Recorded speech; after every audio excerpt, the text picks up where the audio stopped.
Hola, mi nombre es José Vasconcelos Calderón y fui un político, ideólogo, filósofo y educador mexicano. Nací el 28 de febrero de 1882 en Oaxaca, Oaxaca. Mi padre era un funcionario de aduanas y mi madre una católica piadosa. Ella murió cuando yo tenía 16 años. Mi familia se mudó a la ciudad fronteriza de Piedras Negras en Coahuila, donde crecí yendo a la escuela Eagle Pass en Texas. Estaba interesado en estudiar filosofía, pero las universidades mexicanas durante el Porfiriato se centraban en las ciencias y estaban influenciadas por el positivismo francés. Asistí a una secundaria de élite y a la Escuela Nacional Preparatoria en la Ciudad de México.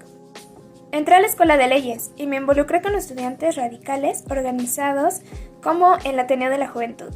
El Ateneo de la Juventud fue dirigido por un ciudadano dominicano llamado Pedro Enrique Sureña, basado en el uruguayo José Enrique Rodó, el cual se oponía a la influencia cultural angloamericana. Tuve una relación muy conflictiva con Antonieta Rivas Mercado, lo cual me llevó a suicidarme dentro de la Catedral de Notre Dame en París en 1931. A continuación, veremos los aportes generales que hizo José Vasconcelos. Bueno, pues para empezar, José Vasconcelos propuso las características del escudo y el lema que aún conserva la Universidad Nacional Autónoma de México, UNAM: por mi raza hablará el espíritu. En segundo, la pintura mural mexicana obtuvo importancia universal gracias a que José Vasconcelos apoyó la obra de los primeros muralistas, entre los que destaca Diego Rivera, José Clemente Orozco, David Alfaro, Siqueiros, entre otros, ofreciéndole los muros de los edificios de la nación para que plasmaran sus obras. Además, gracias a su iniciativa, se construyó el Estadio Nacional como lugar de espectáculos populares. También impulsó la educación indígena, la rural, la técnica y la urbana.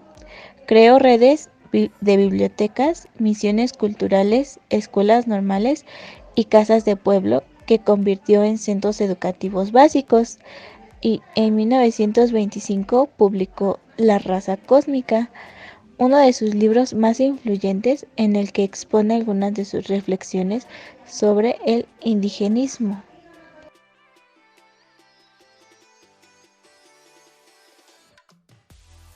José Vasconcelos inició su labor como educador que lo llevaría a ser director de la Escuela Nacional Preparatoria durante el régimen de Francisco I. Madero, rector de la Universidad Nacional 1920-1921, secretario de Educación Pública con Obregón 1921-1924 y director de la Biblioteca Nacional 1941-1947.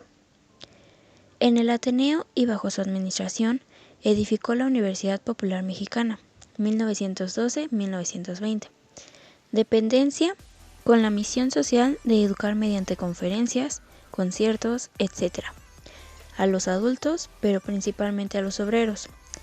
A esta universidad, Vasconcelos le impuso una mística educativa, orientada hacia el pueblo, rasgo también latente en su rectoría de la Universidad Nacional.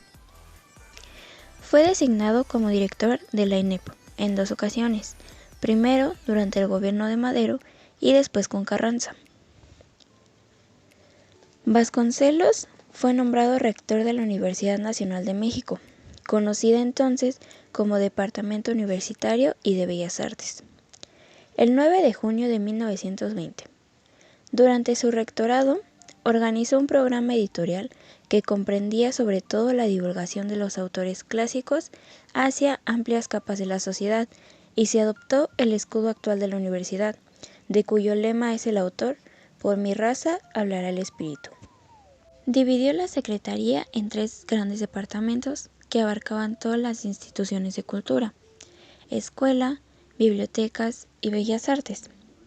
El primero comprendía la enseñanza científica y técnica, tanto teórica como práctica. El segundo era un complemento de la campaña de alfabetización y del primer departamento, aparte de ser un servicio para quien no podía inscribirse a un sistema educativo formal. El último ofrecía canto, dibujo y gimnasia, dentro de las escuelas a cargo de la antigua Academia de Bellas Artes, el Museo Nacional y los conservatorios de música. La organización de la Secretaría permitió la creación de nuevas escuelas que contenían bibliotecas, estadios para deportes, coros en el centro, salones de clases y talleres en departamentos laterales. El nuevo sistema de enseñanza contó con 5.000 nuevas escuelas, 9.000 maestros y 1 millón de alumnos más. También fundó numerosas escuelas industriales, técnicas y agrícolas, como el Instituto Tecnológico de México y la Escuela de Ciencias Químicas. En 1921, por decreto presidencial de Álvaro Obregón y bajo la dirección del entonces rector de la Universidad Nacional, José Vasconcelos, se crea la Secretaría de Educación Pública, SEP, en México. A su llegada como secretario, plantea los principales objetivos de su modelo: trabajar para que la educación fuera exclusiva del Estado, laica, gratuita y obligatoria. El modelo educativo encabezado por Vasconcelos consideraba que el crecimiento y progreso del país debía estar cimentado en la revolución educativa del pueblo. Por tal motivo, priorizó la creación de escuelas rurales, primarias y técnicas, e impulsó una cruzada para combatir el analfabetismo y a favor de la educación indígena. Después de lo que dijeron mis anteriores compañeras, yo les vengo a hablar de las obras de José Vasconcelos. José Vasconcelos fue un autor prolífico, escribiendo en una variedad de géneros, especialmente filosofía, que su obra dejó una marca profunda en la vida cultural mexicana. Después de ese corte que claramente no se notó, seguimos con José Vasconcelos, con sus obras más importantes, filosóficas. Entre ellas tenemos Pitágoras, que fue publicada en 1919. Ese mismo año publicó también El monismo estético.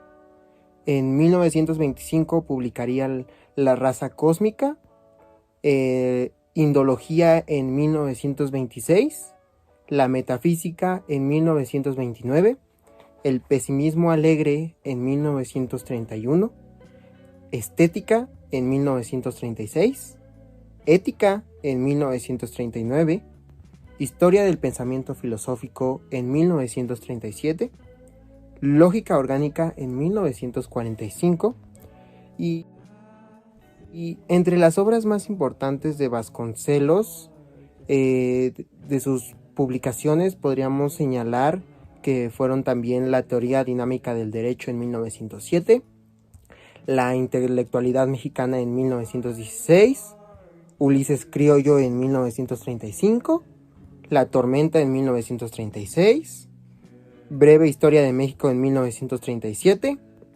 El desastre en 1938,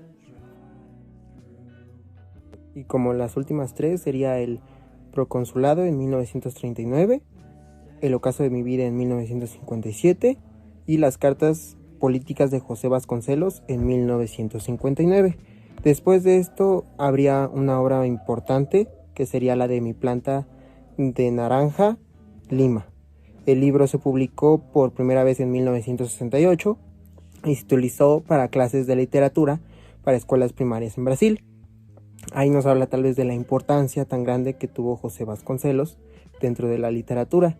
Además, fue un libro traducido y publicado en Estados Unidos y Europa, para tal vez también ver el alcance que tuvo, y hasta tuvo una adaptación de película que fue lanzada en el... Otra de sus grandes obras fue La raza cósmica, que es un ensayo, pero también un libro de viajes, que fue una reflexión sobre la condición humana y el debate sobre las razas, culturas, civilizaciones, pero también una constatación de la necesidad del placer de encontrarse con el otro, para reencontrarse con uno mismo. Entre otras cosas, José Vasconcelos escribió 53 libros en toda su vida, y creo que de mi parte sería todo. Muchas gracias por su atención. Sigan sintonizándonos. Va mi compañera. Gracias.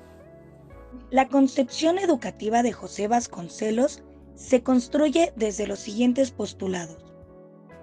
Educar es propio del ser humano. La educación es un obrar humano, individual y social. Se busca una elevación del espíritu humano y una superación de las condiciones de vida de la persona. Se educa cuando se tienden puentes entre los hombres y la cultura. La cultura y los valores son la base de todo proyecto educativo. En la educación no basta copiar, es necesario crear, inventar, generar realidades nuevas a partir del entorno social. Educar es integrar, dar estructura, unidad al ser de la persona y a todos sus dinamismos y capacidades. El fin último de la educación será para Vasconcelos algo que trasciende el bienestar material.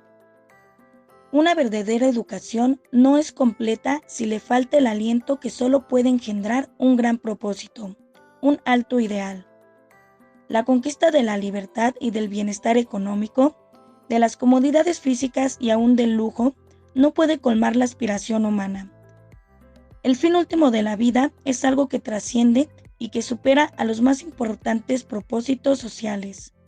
Y esto nos obliga a meditar en el objeto verdadero de la vida y en lo que deberemos hacer así que hayamos conquistado la riqueza y el poderío. El arte y la contemplación de la belleza son los grandes caminos de la educación estética, culmen de toda educación. La meta de la educación es el alumbramiento del alma, para que permita el desarrollo del educando. Es despertar la conciencia del educando. Se educa para liberar a la persona de todos sus vicios y para llevarla de la virtud a la unidad y a la totalidad del absoluto. Educar es un proceso de integración de las antinomias del mundo material con el mundo intersubjetivo de la persona, de la naturaleza y la cultura, del hacer y el intelegir, del fin práctico y el sentido último de la sabiduría. La verdadera educación supera el utilitarismo y el afán práctico y se convierte en acción desinteresada que busca la comunión de los espíritus ante la belleza, pero sin cancelar un bienestar social que supone la justicia y la concordia.